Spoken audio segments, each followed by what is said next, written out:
नमस्कार दोस्तों, स्वागत करते हैं आप सबका फिर से एक बार हमारे चैनल मगधवासी बिहारी पे। तो आज का हमारे वीडियो का जो मुख्य उद्देश्य है, जो कि हम लोग बात करने जा रहे हैं, एक शासक जो कि हमारे मगध के टाइम के राजा थे, चंद्रगुप्त मौर्य, और एक शासक जो हमारे बिहार के टाइम के चीफ मिनिस्टर थे, जो कि थे लालू यादव। और हम दोनों काफ़ी करके उन्हीं के बारे में डिस्कस करने जा रहे हैं, जिनसे रिलेटेड कई सारे सवाल हैं हमें, जो कि आप भी हमें चाहे तो उसका आंसर कर सकते हैं। तो आइए जानते हैं हम कुछ मगध के राजा चंद्रगुप्त मौर्य के बारे में। आपका क्या कहना है चंद्रगुप्त मौर्य के बारे में? नमस्कार मित्रों, मगध साम्राज्य के मौर्य एम्पायर में चंद्रगुप्त मौर्य जैसे महान शासक रहे, जिन्होंने हमेशा एक शिक्षा व्यवस्था, कल्चर हम अपने राज्य में हमेशा बना के रखा। लेकिन अगर उन्हीं को कंपेयर किया जाए लालू यादव से, तो उनके राज्य में सबसे ज़्यादा अभद्रता हुई है, सबसे ज़्यादा फ्रॉडलेंट के केसेस उन पे हुए, उसके बावजूद ना उनको, इतना न्याय प्रधान देश होने के बाद भी ना उनको जेल हुई ना कुछ। आज भी वो फ्री घूम रहे हैं और इलेक्शंस में अभी भी उनकी पार्टिसिपेशन बहुत ऊपर। ऐसे ही कई श्रेणियों के ऊपर इस वीडियो में हम लोग प्रकाश डालेंगे, जैसे कि शिक्षा, कानून व्यवस्था, लोगों के लिए जो उस समय में उपाध्याय थे उन चीज़ों के ऊपर, और क्या क्या सेक्टर से मौर्य एम्पायर की इनकम चलती थी, इन सब चीज़ों के ऊपर आज हम लोग प्रकाश डालेंगे। एजुकेशन साइड, ऐसा क्या खासियत था जो कि मगध के टाइम में, चंद्रगुप्त मौर्य के टाइम में जो एजुकेशन सेक्टर को ज़्यादा अच्छा करता था? देखिए मित्रों, ये चीज़ें आपको भी भली भांति पता होनी चाहिए, लेकिन हमारे कई सारे प्रतापी राजाओं के जो किए गए बलिदान हैं हमारे इस ज्ञान भूमि के लिए, वो मिटा दिए गए हैं, इतिहास से ही हटा दिए गए हैं। हम लोग अंग्रेज़ों का इतिहास तो जानते हैं, लेकिन अपने महान प्रतापी राजाओं का इतिहास नहीं जानते। चंद्रगुप्त मौर्य उन महान राजाओं में से थे जो खुद भी शिक्षित थे। वो शिक्षित थे, इसीलिए वो शिक्षा की प्राथमिकता को समझ सकते थे। वो दूसरों को शिक्षित करने के लिए तत्पर हमेशा रहे। हमारे मौर्य एम्पायर में, जब मगध साम्राज्य के अंदर जो मौर्य एम्पायर हुआ, चंद्रगुप्त मौर्य ने सबसे पहले अपने जो भी नागरिक थे उनको शिक्षित करने का प्रावधान पहले रखा, जिसके अंतर्गत उन्होंने तक्षशिला यूनिवर्सिटी जैसा एक महान ज्ञान स्थल निर्माण किया, जिसके अंतर्गत कई सारे विद्याएं सिखाई जाती थी, जैसे कि नीतिकारिता कैसे होती है, क्योंकि वो खुद स्वयं उस जमाने के सबसे बड़े नीतिकार के एक शिष्य रहे थे, जो कि चाणक्य थे। चाणक्य के नाम के लिखे गए कई किताबों आज भी ब्रिटिश रूल्स और ब्रिटिश स्कूलों में पढ़ी जाती है, लेकिन हमारे यहाँ चाणक्य ने क्या बोला, क्या नीति थी, अगर हम लोग आपस में भी अगर कभी चर्चा करने बैठ जाए तो हम लोग खुद से बता नहीं पाएंगे कि चाणक्य कैसे थे, उनकी नीतियां क्या थी, किस तरह से मौर्य एम्पायर को उन्होंने एक राख से स्वर्ण में बदल दिया था। सिर्फ चंद्रगुप्त मौर्य ही नहीं, वहाँ उनके जितने भी राज्य मंत्री थे, जितने भी कार्यकर्ता थे, सब शिक्षित थे, क्योंकि उन्होंने पहले ही अपने प्रावधान में शिक्षा को इतना प्राथमिक स्थल दिए रखा था कि जिसके अंतर्गत उनके राज्य में हर एक नागरिक शिक्षित होना चाहिए था। और उन्होंने खास तौर पे ये भी ध्यान रखा था कि शिक्षा भ्रष्ट न हो। हमारे यहाँ पहले गुरुकुल ऑर्गेनाइजेशंस, आपके मॉडर्न विचारों में अगर कहा जाए तो उसको ऑर्गेनाइजेशन ही कहा जाएगा, लेकिन हमारे लिए तो ज्ञान स्थल हुआ करता था। उस काल में गुरुकुल प्रावधान चलता था, जिसके अंतर्गत हमारे वेद पुराण से और कई सारी ऐसी हमारी हस्तलिखित कथाएं हैं, वैज्ञानिक चीज़ें हमें बता दी गई हैं कि हम लोग किसी भी प्रदेश से सबसे आगे हैं। आज भी हम लोगों को कहा जाता है कि भारतवर्ष सोने की चिड़िया है, सिर्फ धन के मामले में नहीं, हम लोगों को सोने की चिड़िया कहा जाता है क्योंकि हम लोगों का ज्ञान स्थल बहुत ऊपर है। हम लोग इतने ज्ञानी हुआ करते थे कि हम लोग के तुलना में जो बाहर के ज्ञानी बड़े बड़े विशेषज्ञ थे, वो हम लोगों के जो सामान्य नागरिक थे उनसे शिक्षित आया करते थे। हमारे गुरु जो थे वो खुद बहुत शिक्षित थे। हमारे वेद पुराण में कहा जाए तो हमारी कथाओं में वैज्ञानिक चीज़ों का कई बार जिक्र हुआ है, जैसे कि सूर्यमंडल की दूरी हमारी धरती से कितनी है, सूर्य में कितने तरह के प्रकाश हैं, उससे क्या क्या लाभ होता है, उसमें कितनी तरह की किरणें होती हैं, जिसे आज की डेट में आप यूवी लाइट और ये सब करके जानते हैं। हमारे वेद पुराण में वो चीज़ें कई वर्ष पहले ही कह दी गई। उसके बावजूद किरणों की रफ्तार कितनी होती है, अगर आपके फिजिक्स के हिसाब से देखा जाए तो 3 × 10⁸ बट हमारे यही जो पुराण थे वो पहले ही ये चीज़ अपने उसमें लिखित कर चुके थे, और हमारे यहाँ के लोग पहले ही इस मामले में शिक्षित थे। तभी वो लोग तारों की दूरी से समय का ज्ञान, दूरी, दिशा, हर एक चीज़ को निर्धारित कर सकते थे। और वही आज के दृष्टि में देखा जाए तो जैसे कि लालू के टाइम का बात करें तो लालू के टाइम में क्या ऐसा आपको लगता है कि एजुकेशन साइड में ऐसा क्या हुआ जो मगध के चंद्रगुप्त मौर्य के टाइम में हुआ बट लालू के टाइम में नहीं हुआ? एजुकेशन साइड में क्या इन्हें करना चाहिए था और क्या नहीं करना चाहिए था? देखिए, ये चीज़ तो आप भी एक बिहार के निवासी हैं। हाँ, बिल्कुल। तो आपको भी आप भी बिहार से ही शिक्षित है। आपने भी कभी ना कभी ये चीज़ें तो फेस की ही होंगी कि जैसे आप किसी अन्य प्रदेशों में जाइए तो आपको एक मानता हो कि पहले के मुकाबले हम लोग का शिक्षा का स्तर कम है, लेकिन अन्य प्रदेशों में जैसे यूपी हो गए, दिल्ली हो गए, वहाँ पे थोड़ा व्यवस्थित शिक्षा विभाग है, उस तरह से वो लोग अपने आप को व्यवस्थित रखते हैं। पर यहाँ पे आपने यहीं से पढ़ाई की, यहीं से शिक्षित हुए, तो आपको पता है ये चीज़ कि आपने फेस किया है। अपग्रेड नहीं है सिस्टम और चीज़ों को ढंग से क्लियर नहीं किया जाता। इवन टीचर्स हैं वो डिक्टेटरशिप करते हैं स्टूडेंट्स के ऊपर, और भी अदर्स थिंग्स है जिसके कारण बहुत ये डाउनग्रेड कर रहा है एजुकेशन सेक्टर को। ये हमेशा से डाउनग्रेड कर रहा था, लेकिन लालू जी के समय तो ये चीज़ें थी ही नहीं, मतलब ये चीज़ें एग्जिस्टेंस में ही नहीं थी। हमारे जो भी पूर्व मुख्यमंत्री हुए इनसे पहले, उनके राज्य में कम से कम हम लोग भले ही घसीट रहे थे पर घसीट भी रहे थे। एक बच्चा होता है, उसकी प्राथमिकता स्थल ये होती है कि वो पहले गुरुकना सीखता है। मतलब पहले थोड़ा सा एक घुटनों के बल चलता है फिर जाके वो पैरों पे बल खड़ा होता है। लेकिन जो गुरुकना भी अगर उस बच्चे का रोक दिया जाए, उसमें बेरिया बांध दी जाए, तो वो बच्चा खड़ा होने के बारे में तो सोच ही नहीं सकता। तो लालू जी के समय में ये हुआ कि शिक्षा का स्थल इतना नीचे कर दिया कि वो जो हमारे शिक्षा विभाग जो घसीट रहा था वो घसीटना भी बंद हो चुका था। सो इन द टर्म्स ऑफ अगर हम बात करें कि स्कूल कॉलेज, सो आपने जाना कि किस लेवल का डेवलपमेंट होना चाहिए था स्कूलों में, कॉलेज में, जब उनका फर्स्ट शासन स्टार्ट हुआ था? मैंने जैसा पढ़ा कि 1990 के टाइम पे स्टार्ट हुआ था, तो 1990 के टाइम से उन्होंने फर्स्ट टाइम ऑफ पीरियड जब उन्होंने सीएम बना था तो वो 1996 तक थे फर्स्ट टाइम। तो उस टाइम के रेंज में आपको क्या लगता है कि किस किस रेंज में डेवलपमेंट होना चाहिए था स्कूलों में, कॉलेजों में, जो कि अदर स्टेट्स में हुआ और मगध के अंदर नहीं हुआ इंडिपेंडेंस राज्य होने के कारण? जी, बहुत सारी श्रेणियां थी ऐसी, जैसे कि हमारे अगर बात किया जाए कि शिक्षक की उपस्थिति ही नहीं हुआ करती थी। आज के समय में भी वो चीज़ जो उन्होंने बना दी है, जो अब वही हम लोगों को अब कंटिन्यूसली फेस करनी पड़ रही है। जो हमारे अभी विद्यार्थी हैं वो इस चीज़ से भली भांति समझेंगे, इस चीज़ से भली भांति कनेक्ट होंगे कि बिहार के स्कूलों कॉलेज में शिक्षकों की अनुपस्थिति होती थी। मतलब वो प्रेजेंट ही नहीं रहा करते थे, मतलब they are continuously absent and the childrens are continuously suffering from that. इस कारण उनको बहुत चीज़ें फेस करनी पड़ती थी। सबसे पहले शिक्षक तो माता पिता होते हैं। माता पिता आपको सिखा देते हैं जो चीज़ वो लोग नहीं सिखा सकते, इसलिए शिक्षक का स्थान होता है। मतलब शिक्षक का स्थान बहुत पूज्य होता है।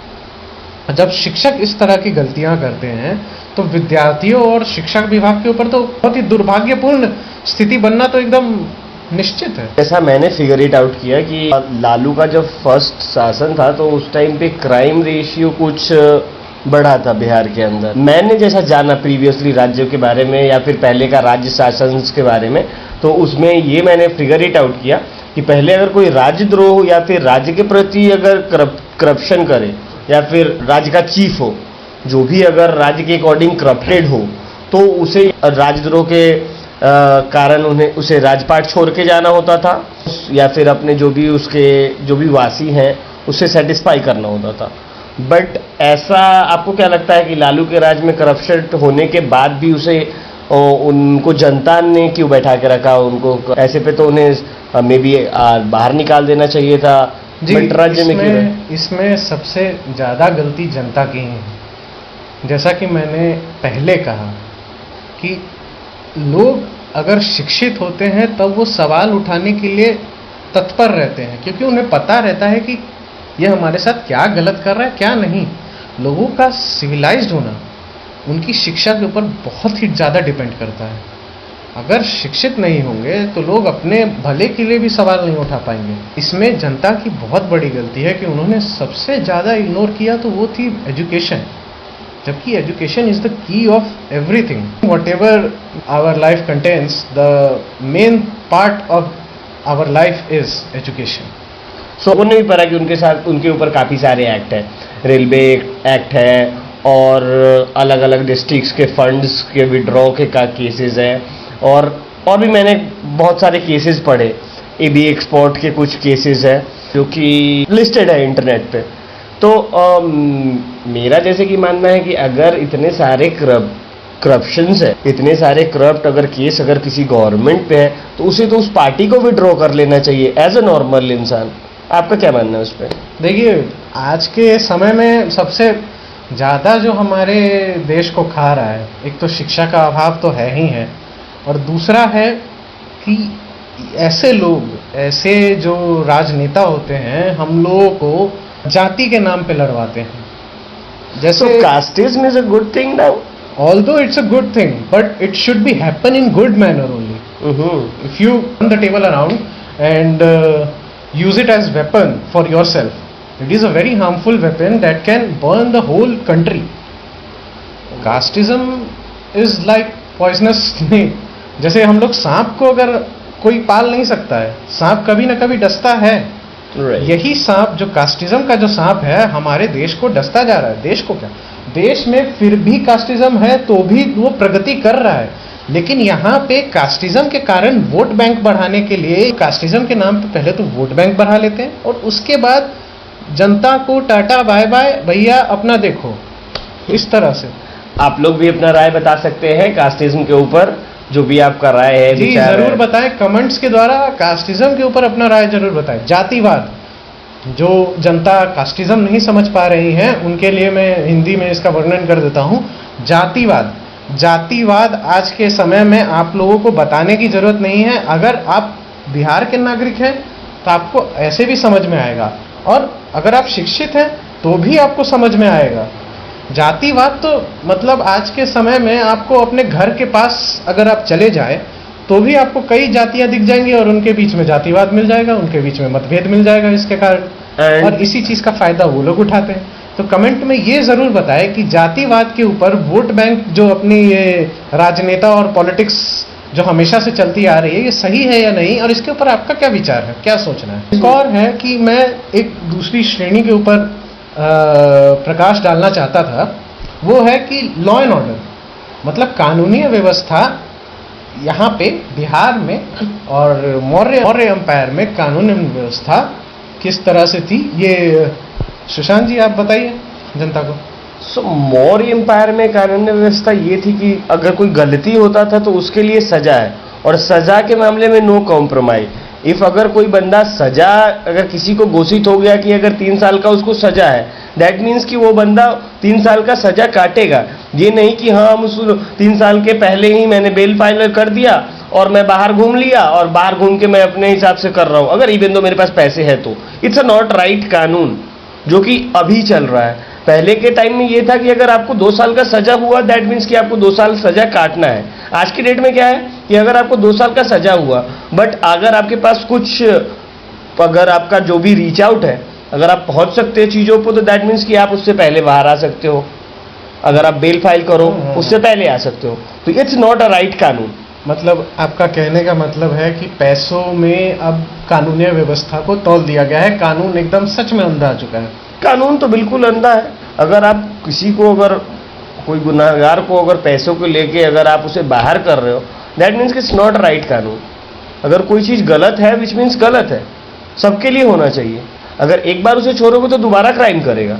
देखिए, यही मौर्य एम्पायर में, जब मौर्य एम्पायर हुआ करता था तो राजद्रोह की सजा, जो भ्रष्ट लोग थे उनके भी उसमें कई ऐसे उनके प्रतिनिधि निकले चंद्रगुप्त मौर्य के, जो भ्रष्ट थे, जो जनता को सताते थे, जो प्रजा पे अत्याचार करके उनसे पैसा और कर वसूलते थे, जो कि नामान्य था, बिल्कुल ही नाजायज था। लेकिन उस समय में उस कानूनी श्रेणी को राजद्रोह का नाम दिया जाता था और राजद्रोह की सजा सबसे बड़ी सजा मानी जाती थी। लेकिन काफी हमारे लालू जी के सपोर्टर भी देखेंगे इस वीडियो को, तो उनके लिए आपका क्या कंटेंट रहेगा?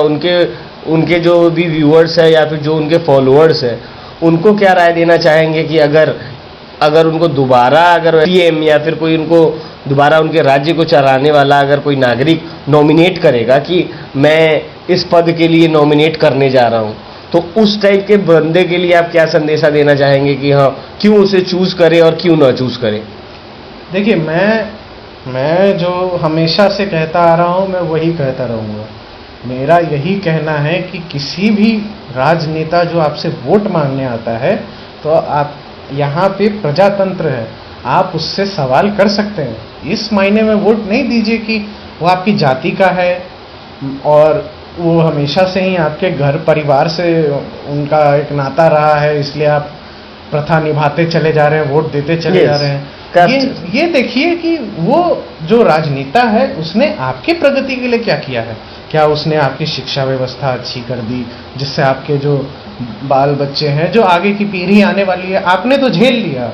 अगर आपने बिहार से शिक्षा प्राप्त की है तो आपने तो झेल लिया इस चीज़ को, लेकिन जो आपकी आगे की जो आने वाली नस्लें हैं वो भी ये चीज़ झेले। वो तो ज़रूरी नहीं कि वो उनके लिए क्या कर रहे हैं, वो उस चीज़ को प्रगतिशील कर रहे हैं कि नहीं, उस चीज़ का विकास कर रहे हैं कि नहीं, आपके सड़कों का निर्माण किया है कि नहीं। देखिए, सड़कों का निर्माण एक बहुत ही छोटी चीज़ है, लेकिन आप दूसरे प्रदेशों में जाके देखिए कि सड़कें कितना कमा के देती है। हमारे ट्रांसपोर्ट मिनिस्टर नितिन गडकरी जी, ऐसा कोई आदमी नहीं होगा जो उनसे नफरत करता हो। वो सबके बहुत ही लोकप्रिय नेता हैं, यहाँ इनफैक्ट मेरे भी हैं।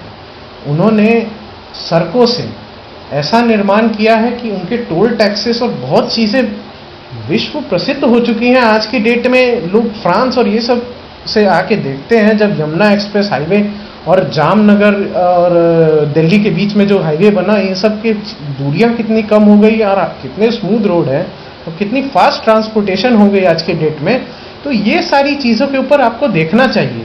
इससे स्टेट इनकम बढ़ती है, इससे नेशनल ट्रेजरी बढ़ती है, जो आपके प्रगति में काम आती है। कास्टिज्म, देखिए, कास्टिज्म, अपने कास्ट, अपने धर्म को मानना कोई गलत चीज़ नहीं है, लेकिन उसी को प्राथमिकता देना इट्स अ बैड थिंग, वो गलत है। मतलब आप प्राथमिकता दीजिए इस ढंग से कि आपके प्रगति के मार्ग में वो ना आए। जो भी अगर लालू जी के दर्शक अगर आप देख रहे हैं हमारे इस वीडियो को, अगर आपका जो भी राय हो या फिर जो भी हमारे लिए आपका क्वेश्चंस हो, आप हमें कमेंट करके बता सकते हैं।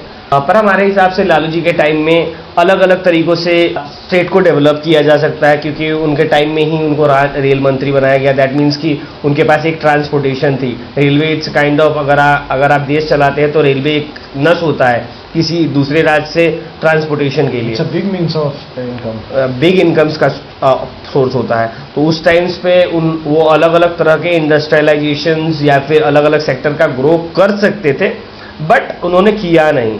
उन्होंने अपना फंड्स बनाया, बट उन्होंने पब्लिक के ग्रोथ के लिए कुछ किया नहीं, जिसमें कि वो चाहे तो उस टाइम पे अदर स्टेट्स के पास मटेरियलिस्टिक्स की बात करें तो सारे मटेरियल्स अवेलेबल थे, यहाँ पे भी सारे मटेरियल्स अवेलेबल है।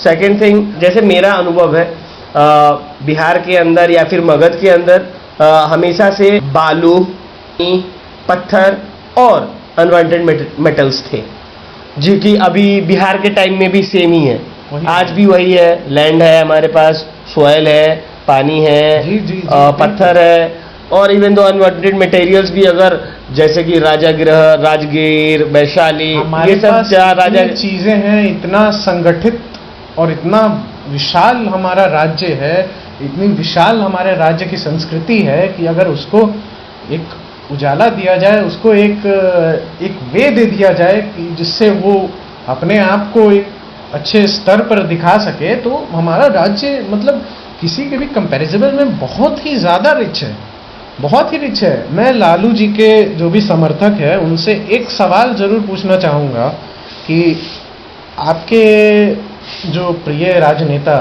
लालू यादव जी जब रहे, तब उन्होंने किस मामले में आपको लगता है कि उन्होंने प्रगति की, मतलब उन्होंने किस मामले में किस चीज़ का विकास किया? तब अपना जो भी आपका विचार है वो हमें कमेंट्स के माध्यम से ज़रूर बताएं। हमसे कोई सवाल है तो वो भी हमसे पूछे, हम लोग उसको भी जवाब देंगे। जैसे इन्होंने सुशांत जी ने अभी बात की कि किस तरह से हमारे पास मल्टीपल सोर्स ऑफ इनकम्स है। हम लोग बिहार की इकोनॉमी के ऊपर थोड़ा सा प्रकाश डालने की कोशिश करेंगे, जितना हम लोगों का ज्ञान कहता है, जितना हम लोगों ने पढ़ा है उसके हिसाब से ही हम लोग डालेंगे। कोशिश करेंगे कि आपको ज़्यादा से ज़्यादा इन्फॉर्मेशन प्रोवाइड करा पाए, चाहे राज्य के प्रति हो या राज्य नेता के प्रति हो या फिर जो भी हो। मेरा मानना ये है कि आज भी राज्य में हमारे पास सब कुछ है। और एक सवाल और है कि जैसा कि मैंने देखा कि लालू जी पहले राजनीति में थे, उन पे कुछ इलीगल्स एक्ट लगे, उसके बाद दोबारा उन्होंने अपने पत्नी को खड़ा किया, फिर वो चीज़ सेम चीज़ फैमिली वाइज चलते आ रही है।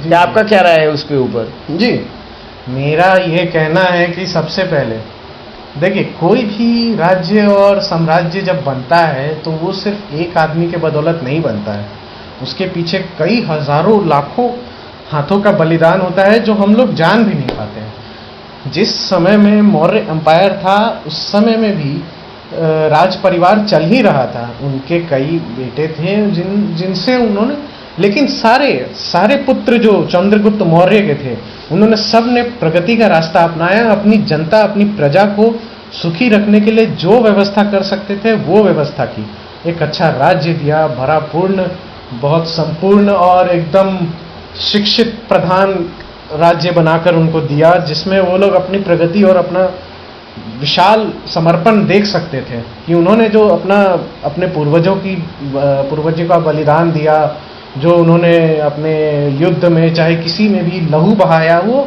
व्यर्थ नहीं गया, वो चीज़ कार्यवर्त है।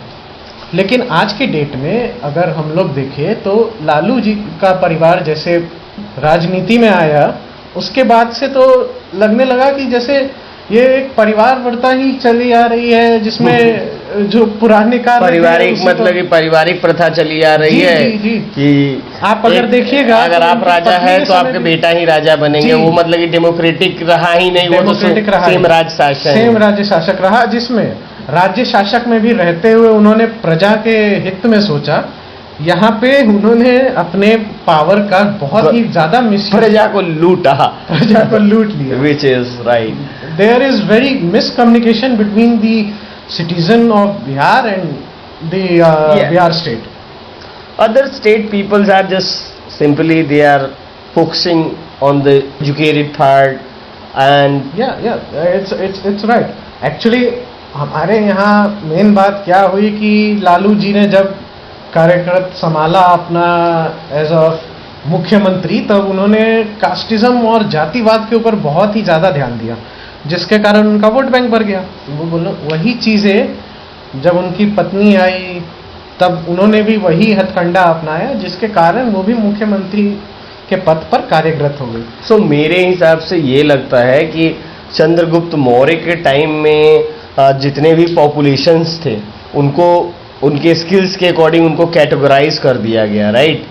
जी, जिसके कारण ही उतना डेवलप किया था चंद्रगुप्त मौर्य।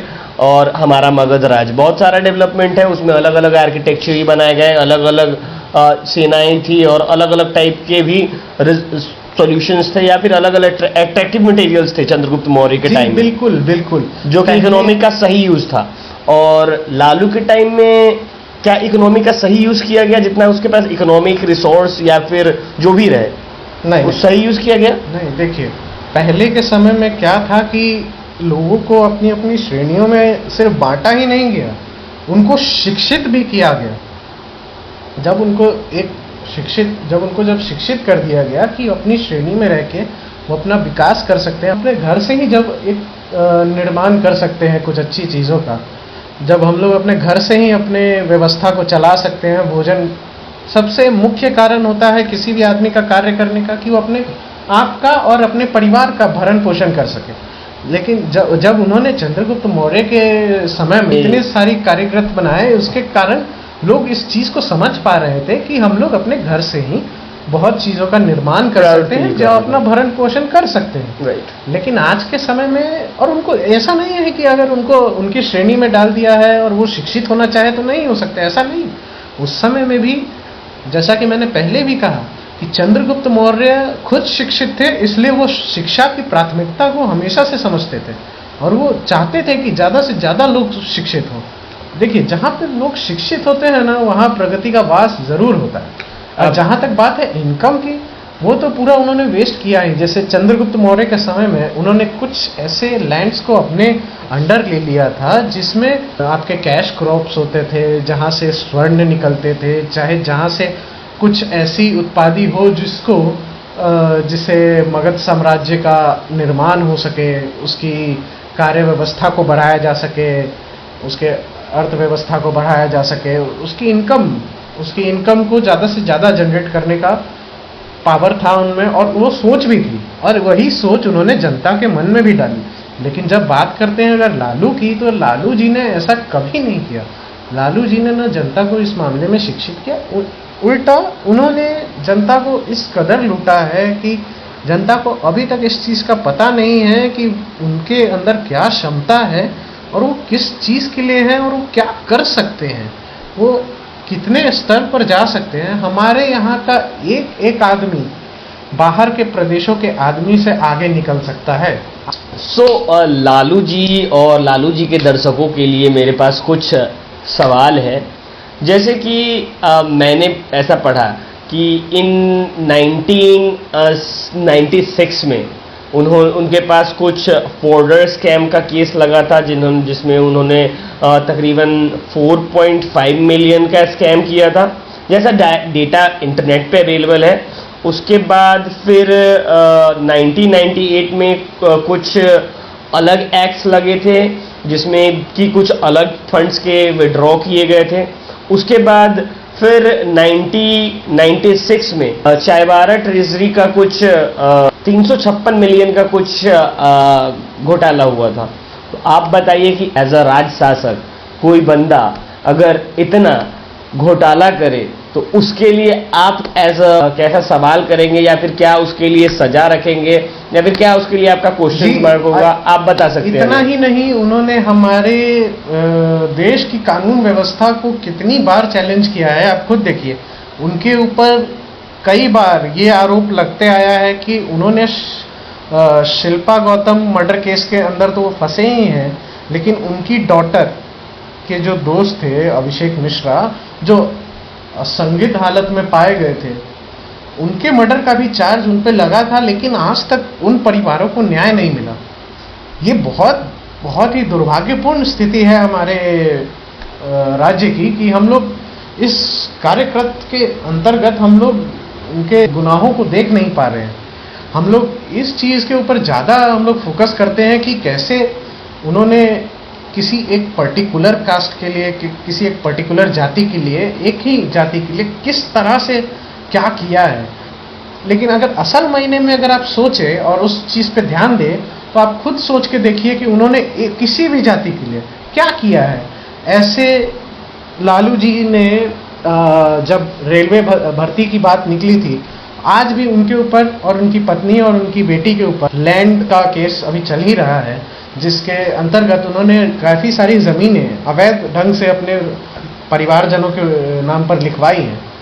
कहाँ से इतना फंड आ रहा है, कहाँ से इतने पैसे, क्योंकि सैलरी तो इतनी होती नहीं किसी भी राजनेता की। एज अ मुख्यमंत्री उनका जो मोस्ट सैलरी 2.5 लाख मैक्स होता है इंडियन रुपीस में, मैक्स टू मैक्स 3 लाख होता है, 3 लाख एवरी अलाउंस। 3 लाख अगर किसी का सैलरी है तो उसके पास कैसे इतनी सारी प्रॉपर्टीज बन सकते हैं।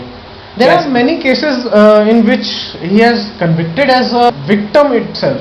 Actually, खुशी होगी उस पर जानकारी जरूर देने में। दीजिए इस मामले में कि ऐसे राजनेता जो खुद कानून व्यवस्था की व्यवस्था को इस तरह से प्रताड़ित करते हैं, कानून व्यवस्था को, कि आज के समय में आम आदमी और आम नागरिक भी वही चीजें करने पे उतारू हो चुका है। Simple as a normal people, as a normal जनता, अगर इफ लीडर, गवर्नमेंट लीडर अगर ऐसा कर रहा है तो जनता को तो मे बी मेरे हिसाब से उससे डबल करना चाहिए। अगर गवर्नमेंट अगर खुद राजा ही लॉ फॉलो नहीं करेगा तो प्रजा क्यों लॉ फॉलो करेगा? Simple is that. और अगर आपको लगता है कि हाँ लालू जी ने सही किया या फिर गलत किया, उसके लिए हमें आप कमेंट करके बता सकते हैं। और अभी हम बात करेंगे कुछ एम्प्लॉयमेंट सेक्टर की, जो कि मगध के टाइम में हुआ था और बिहार के टाइम में हुआ था। सबसे पहले इस एम्प्लॉयमेंट और बेरोजगारी के दौर में बिहार को पहले हम लोग उसके ऊपर प्रकाश डालना चाहेंगे। ये फिर से आपको मैं ये जानकारी इसलिए दे पा रहा हूँ क्योंकि मैंने इसके ऊपर जितना भी मेरा ज्ञान गया है और जितना भी हम लोगों ने इस चीज के ऊपर पढ़ा है, जाना है, वही चीजें हम आपको बता रहे हैं। और हमसे भी कई सारी ऐसी चीजें हैं जो हमें भी नहीं पता होंगी। ये लोग जो सत्ता में होते हैं, ये लोग क्या करते हैं, क्या नहीं करते हैं, ये चीजें, बहुत सारी चीजें जो आम जनता के सामने जागरूक भी नहीं हो पाती हैं। ये सारी चीजें आपको पता चल रही हैं क्योंकि ये सारी चीजें रजिस्टर्ड है, ये सारी चीजें नजर आ गई। लेकिन बहुत सारी ऐसी बातें हैं जो नहीं है। लेकिन बेरोजगारी के दौर में सबसे ज्यादा बेरोजगारी सबसे आगे है। अगर हम बात करें इंडस्ट्रियल की तो 0% न्यू इंडस्ट्रियल ओपनिंग उस टाइम लालू के टाइम पे। उसके बाद अगर बात करें हम other IT sector, technical sector और न्यू फार्मिंग एग्रीकल्चर, नथिंग भी फाउंड कि कुछ हमें मिलता नहीं उसमें अच्छा जिसमें ग्रो हुआ। In fact in the phase where Lalu Yadav ji is ruling Bihar, the Bangalore has been come as IT hub of the country. True. Why can't we just follow the steps? We have peoples, we have educated person, सब कुछ है हमारे पास populations है, land है, resource है और उसको चलाने के लिए हमारे पास एक अच्छा शासक भी है।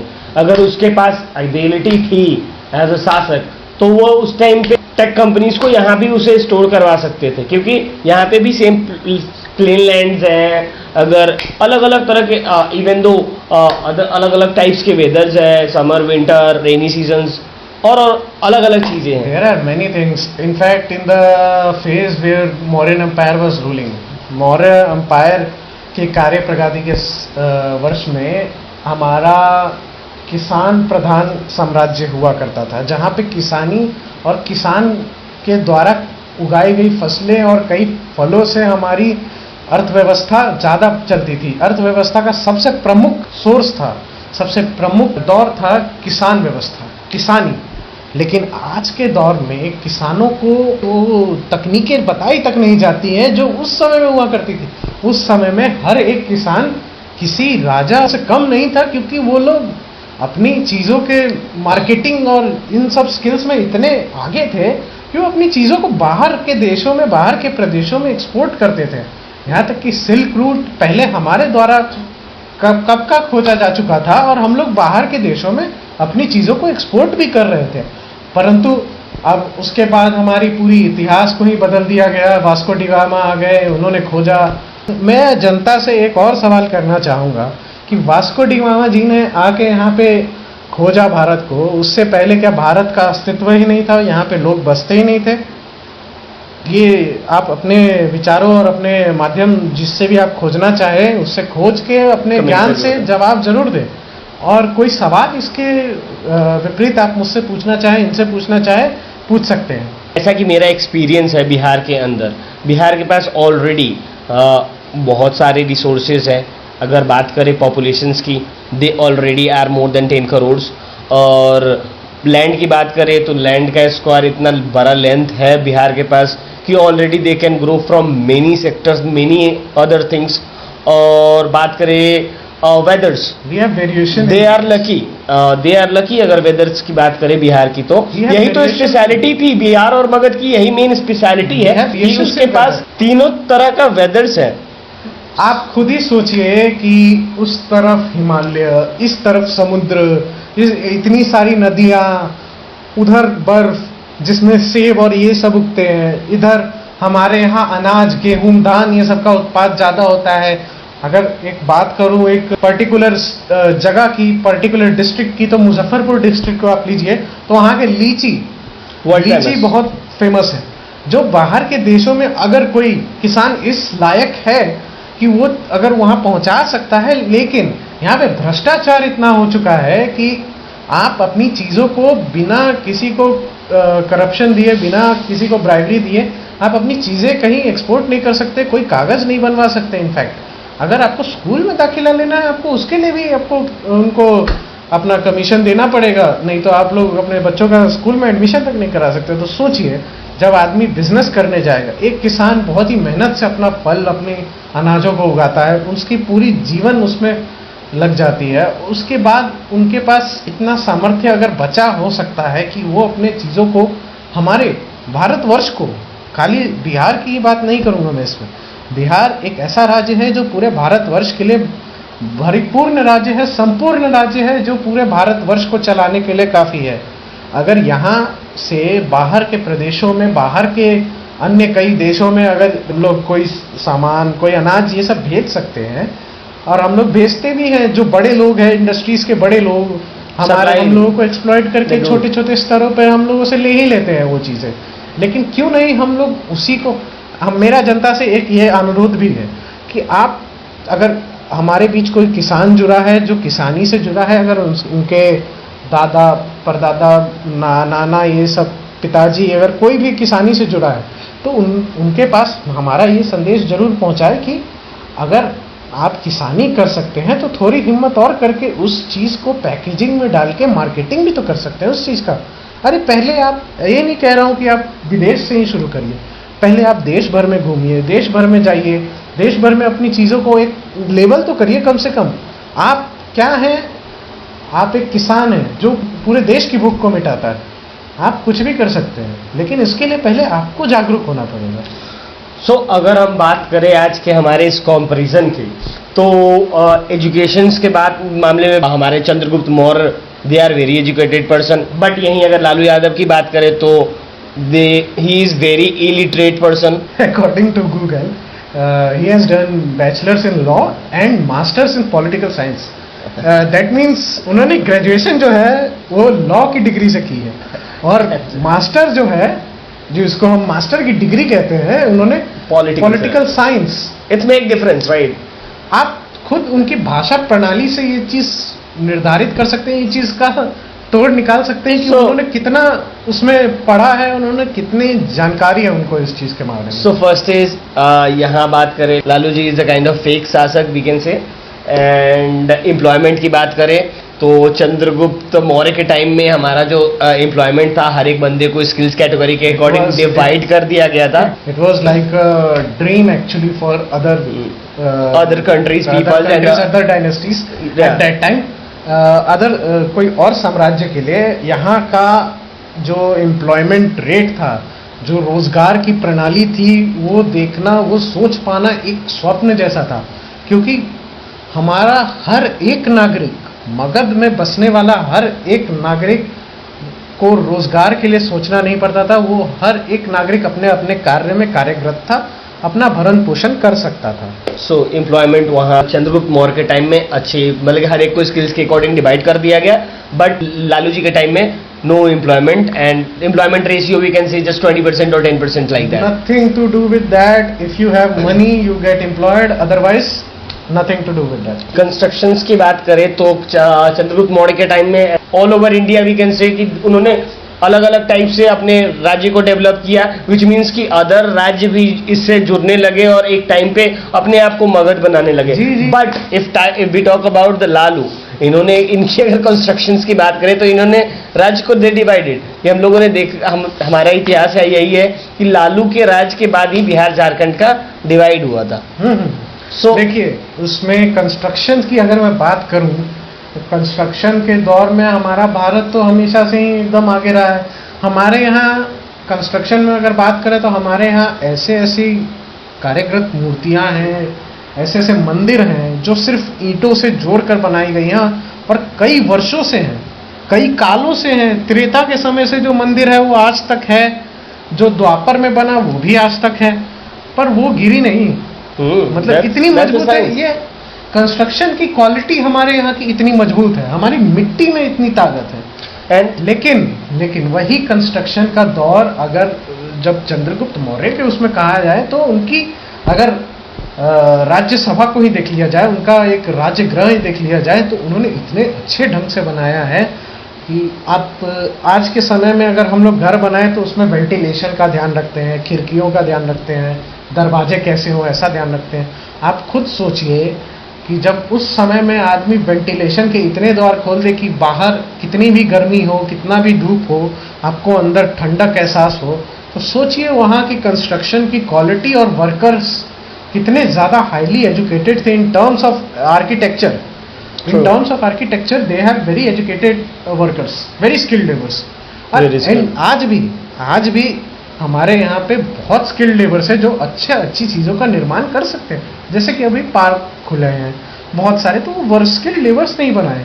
लेकिन ये चीज़ें अगर पहले होती, जैसे लालू जी आए उस समय में वो इन चीज़ों को बढ़ावा देते हैं, तो आज के समय में बिहार के पास भी कई ऐसे स्थल होते हैं जिससे टूरिज्म सेक्टर हमारा ग्रो हो जाता। एक चीज़ मैं आपसे भी और जनता से भी पूछूंगा ज़रूर कि आपको इस मामले में क्या लगता है कि टूरिज्म हमारे यहाँ इतना कम कैसे है? हमारे यहाँ जैसे हम लोग बाहर के प्रदेशों में चले गए, हिमाचल चले गए या दिल्ली चले गए, they don't have anything but they got a lot of tourists, but we have a lot of things but we don't get even much number of tourists, right? So the most reason is, I'm telling you, the most reason यहाँ की ये है कि यहाँ की जो politics, they don't want to grow their states or their whatever their areas. They never advertise their things. They don't want to do that because they don't have their own profit. Being honest with you, and उसके बाद मेरे को ऐसा लगता है कि यहाँ की गवर्नमेंट जब सत्ता में आती है तो वो ये माइंडसेट लेके आती है कि हमें अपना बनाना है, मुझे अपना राजपाट खड़ा करना है, ना कि हमें राज्य के लिए या फिर हमें प्रखंड के लिए कुछ करना है। That's the mind thinking of every politicians who just elected in Bihar elections, being honest. So मेरा मानना है कि अलग अलग चीज़ों पे लालू जी ने चीज़ों को तोड़ा, चीज़ों का मिसयूज़ किया। अगर बात करें लॉज एंड ऑर्डर की, तो हमारे में मौर्यन एम्पायर के टाइम में लॉज इतने परफेक्ट थे कि लॉज के अकॉर्डिंग, लॉज के कारण मगध में ही कन्वर्ट होते गए। आपका कहने का ये मतलब है कि हमारे मौर्य एम्पायर के समय में, जब हमारा मौर्य एम्पायर चल रहा था, तो उस समय में टूरिज्म सेक्टर बहुत अच्छा ग्रो कर रहा था। देखिए, ये मैं आपसे भी पूछना चाहूँगा कि सरकार को आज के दिन में और उस समय में भी ऐसा क्या करना चाहिए था कि टूरिज्म सेक्टर बढ़ता?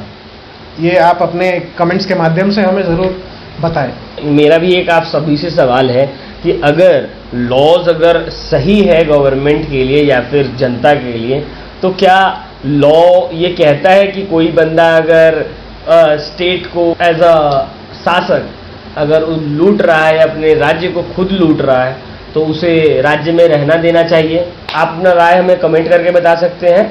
जो भी अगर कोई राज्यद्रोह करता है तो उसे राज्य में रहने देना चाहिए या निकाल देना चाहिए, ऐसा आप अपना राय आप हमें बता सकते हैं कमेंट करके। पहले के टाइम में मैंने ये फिगर इट आउट किया कि ये था ट्रांसपेरेंसी थी लीडर्स के बीच में। अगर जितने भी लीडर्स थे उनका हर एक प्रजा के साथ सभा होती थी, मंथली, वीकली, एरिया अकॉर्डिंग, जिसमें बहुत सारे अलग अलग राज्य के मंत्री और अलग अलग पदों के उन्हें भी निमंत्रित किया जाता था और उन्हें बुलाया जाता था सभा के अकॉर्डिंग। और वहाँ क्या था कि हर एक पब्लिक का थॉट्स या फिर उसके प्रॉब्लम्स को सॉर्ट आउट किया जाता था। बट यहाँ मैंने देखा कि जब ये बिहार में आ गया तो simply everything are change, they don't are transparent. यहाँ तक मैंने फिगर आउट, मेरा अपना पर्सनल एक्सपीरियंस है कि अगर आप मुख्यमंत्री ऑफिस में अगर आप रीच करते हो तो वो बंदे आपसे सही से बात नहीं करेंगे। ये मेरा एक्सपीरियंस है। तो सुशांत जी, मेरा आपसे एक सवाल है कि आपको क्या लगता है कि ये एक प्रमुख कारण था कि पहले राजा और प्रजा के बीच में एक भाव जुड़ा होता था, एक भावना जुड़ी होती थी, और आज के समय में ये चीज़ें ख़त्म होती जा रही हैं धीरे धीरे करके? आपको क्या लगता है इसमें? मे बी पब्लिक जो है, पीपल्स जो है, वो अपना रियलिटी एक्सेप्ट नहीं करना चाह रहे हैं, और जो भी जहाँ भी है वो सब चाह रहा है डिक्टेटरशिप के अकॉर्डिंग। जो भी चाह रहा है कि अगर आप मेरे से छोटे हो तो मैं ये नहीं चाहूँगा कि आप मेरे से आगे निकल जाओ, दैट मीन्स कि डिक्टेटरशिप। और यही हर एक पब्लिक कर रही है, सिंपल इज दिस। और इसके कारण ही राज्य का जो स्टेटस है कहीं ना कहीं डाउनग्रेड में जा रहा है। अगर इफ समवन इज स्किल्ड तो उसे आगे उसके प्लेटफॉर्म मिलना चाहिए, उसका वजूद मिलना चाहिए, जिससे वो और ग्रो कर सके। बट एक मगध इतने अच्छे बड़े प्लेटफॉर्म को बिहार में कन्वर्ट करके इतना घटिया रूप, इतना वर्स्ट फेस दे गया है कि खुद यहाँ का सिटीजन एक्सेप्ट नहीं करता कि मैं एक बिहारी हूँ। जी जी जी, बिल्कुल बिल्कुल, ये बिल्कुल सही है। आप आज के समय में देखिएगा कि पहले मगधवासी, जब अपने आप को एक मगधवासी होना एक बहुत ही सौभाग्यपूर्ण एक भावना दे जाता था, एक सौभाग्य से ये किसी को ये पद मिलता था कि वो अपने आप को मगधवासी कह सकता है। राइट। लेकिन आज के समय में बिहारी जो हो गया है एक आलोचक शब्द बन चुका है लोगों के लिए। अन्य प्रदेशों में, अन्य देशों में बिहारी को अनकल्चर्ड और इलिटरेट की तरह ट्रीट किया जाता है। That's true, that's true. Even though वो एक आईपीएस ऑफिसर ही क्यों ना हो, एक आईएएस ऑफिसर ही क्यों ना हो, बट एज ऑफ जब आप एक पहले इंप्रेशन में अगर उसको आईपीएस आईएएस ना बोला जाए और उसको सिर्फ एक बिहारी के रूप में संबोधित किया जाए तो उसको एक आलोचक दृष्टि से लोग देखना शुरू कर देते थे। लेकिन आपको क्या लगता है कि मगधवासी होना एक गर्वान्वित बात थी और बिहारवासी होना एक बहुत ही दुर्भाग्यपूर्ण स्थिति है हमारी, कि इस स्थिति को या इस व्यवस्था को हम लोग में कुछ सुधार कर पाएगा कोई, हमारा कोई राजनीति के माध्यम से अगर कर सकता है कि, या फिर जनता के हाथ में ही ये ताकत है कि ये चीज़ बदली जा सके? सिंपली यहाँ पे जनता को समझदार होना पड़ेगा, क्योंकि अभी डेमोक्रेटिक, दैट मीन्स प्रजा having right to choose their राजा। उनके जो भी चीफ होंगे राज्य के लिए, उनका राइट प्रजा को है, दैट मीन्स कि जनता को है। तो जनता का राइट है, तो जनता यहाँ पे ये कर सकती है कि वो फिगर इट आउट कर सकती है गवर्नमेंट को कि हाँ उसका उद्देश्य क्या है नेक्स्ट 5 साल के लिए, क्योंकि हर एक राज्य शासन 5 साल के लिए होता है करेंट डेट में भी। पहले तो राजपाट चलती आ रही थी, यहाँ अगर आप फैमिली के, अगर आप राजा हो तो आपके घर के मेंबर्स या फिर आपके फैमिली में आपके बेटे या फिर उसके नीचे आपके पोते, उनको बनाया जाएगा राजा। But now it's change, it's democratic. तो यहाँ क्या है कि कोई भी जो भी अच्छा, जो भी एजुकेटेड, जो राज्य के को चलाने लायक बंदा होगा उसे चूज करा जाए। विच मीन्स कि जो एजुकेटेड हो, जिसका पहले ही माइंडसेट टारगेट सेट हो कि हाँ हमको 5 साल में इस सेक्टर, इस चीज़ों को डेवलप करना है और इस चीज़ों को ख़त्म करना है, थिंग्स को फिगर इट आउट करके, ना कि मुझे सीएम का कुर्सी चाहिए और हमें अपना बनाना है। जैसे चंद्रगुप्त मौर्य के जो पुत्र थे उस समय में, उन्होंने कार्य प्रगति की, अपने जनता के बारे में सोचा, प्रजा के बारे में सोचा, प्रजा का विकास करने के बारे में ज़्यादा ध्यान दिया, बल्कि अपने राजकोष को भरने के अलावा। मतलब आप इस ढंग से कहना चाह रहे हैं कि बिहार के भी राजनेता जो हैं, उनके जो आने वाली नस्लें हैं, आने वाली जो पीढ़ी है, सेम इट इज ये सेम राजतंत्र के ही तरह प्रजातंत्र आज के डेट में हो चुका है। कि अगर सेम नहीं रहता तो लालू जी के बाद राबड़ी देवी नहीं आती और राबड़ी देवी के बाद उनका फैमिली नहीं आता। जी, आज के समय में हर एक बंदे में सेम टैलेंट नहीं हो सकता। अगर लालू जी पॉलिटिशियंस थे तो उस पॉलिटिशियंस का टैलेंट उन सेम चीज उनके वाइफ में नहीं आ सकता, या फिर सेम चीज उनके सन्स वगैरह, बेटे वगैरह में भी नहीं आ सकते। तो मतलब आज के समय में ये कहा जा सकता है कि बिहार एक बहुत ही दुर्भाग्यपूर्ण स्थिति से गुजर रहा है और उसमें जो आम जनता है बिहार की, वो धंसती चली जा रही है हर एक प्रणाली में। They don't understand the reality. लेकिन आपको ये नहीं लगता कि इसमें जनता की भी कोई गलती है, कि उनको भी अपने हक के लिए मांगना चाहिए, हक के लिए खड़ा होना चाहिए, पूछना चाहिए? अगर कोई प्लेटफॉर्म सिंपल इज दिस कि यहाँ वोट बैंक ऐसे चलता है कि जितना भी नेता या जितने भी लीडर्स हैं, पॉलिटिकल लीडर्स हैं, वो सब इलेक्शंस के टाइम पे जनता से अट्रैक्ट तो होते हैं, but after elections they don't met up. जैसा कि मेरा अपना एक्सपीरियंस है और अदर भी पब्लिक का सेम ही होगा। जो भी अगर आप लोगों का कुछ अलग एक्सपीरियंस है तो इस मामले में आप हमें ज़रूर कमेंट करके बताएंगे, क्योंकि मेरा जैसा मानना है कि मोस्टली बिहार के जो पॉलिटिशियंस हैं वो तभी आते हैं जनता के पास जब उन्हें वोट मांगना होता है। वोट खत्म, फिर वो खत्म, वो कहाँ रहते कोई अता पता नहीं रहता।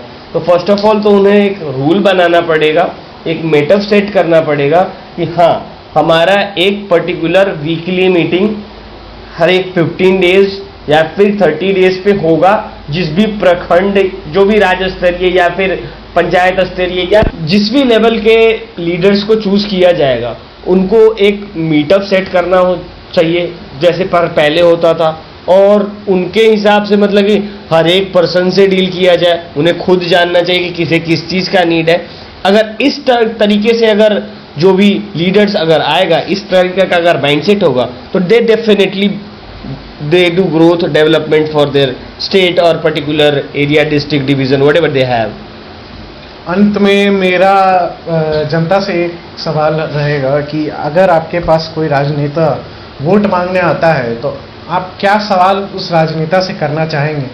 कमेंट्स के माध्यम से हमें ये सवाल अपने जो भी आपके मन में आ रहे हैं, जो भी विचार हैं, कुछ भी है, कोई हमसे सवाल पूछना है या हमसे कोई अगर दृष्टता भी हो गई हो तो आप संकोच न करें, अपने कमेंट्स के माध्यम से हमें ज़रूर बताएं कि आपको उनसे क्या पूछना है, हमसे क्या पूछना है। हमारी इस वीडियो में हमने जितना हम लोगों का ज्ञान था, जितना हम लोगों ने पढ़ा, उतना हम लोगों ने उस चीज़ के ऊपर प्रकाश डालने की कोशिश की, जहाँ तक हम लोग डाल सकते थे, जितना जानकारी हम दे सकते थे। आप लोगों को जैसा लगता है आप लोग भी अपना राय हमें शेयर करके बता सकते हैं और आप अपना थॉट्स भी हमें दे सकते हैं, क्योंकि we are not 100% right and हमें बहुत खुशी होगी कि आप हमें गाइड करेंगे किसी तरीके से अगर जा रहे हैं। हम लोगों ने अपना पॉइंट ऑफ व्यू रखा एज लालू यादव के प्रति और चंद्रगुप्त मौर्य के प्रति। आप लोग भी अपना राय बताएं कि आपको कैसे लगते हैं लालू यादव जी और हमारे चंद्रगुप्त मौर्य। बहुत खुशी होगी आपका जवाब जान के। आपको क्या लगता है कि चंद्रगुप्त मौर्य के राज्य में और उनकी कार्य प्रणाली के अनुसार हमें आज के समय में कार्य करने की आवश्यकता है, या फिर अभी जैसे लालू जी ने पिछले प्रखंडों में काम किया, जिस तरह से उन्होंने अपने कार्यशील वर्षों में काम किया, हमें उसी तरह से आगे बढ़ना चाहिए? जो भी आपका राय है, जो भी आपका विचार है, उसको कमेंट के माध्यम से हम तक ज़रूर पहुंचाएं और बने रहिए हमारे साथ। जितना हमसे हो पाएगा हम लोग इस दुर्भाग्यपूर्ण स्थिति को बदलने की कोशिश ज़रूर करेंगे अपनी तरफ से। जितना हमारा ज्ञान, जितनी हमारी सक्षमता जाएगी, जिस स्तर पर हम लोग जा पाएँ, हम लोग ज़रूर जाएंगे आप लोगों के लिए। तो इसलिए हम लोगों के साथ बने रहें, इस चैनल को सब्सक्राइब ज़रूर कर दें और मिलते हैं अगले वीडियो में नए कंटेंट के साथ, नए अपडेट के साथ और एक नए राजा और एक नए चीफ मिनिस्टर के साथ। तब तक के लिए धन्यवाद।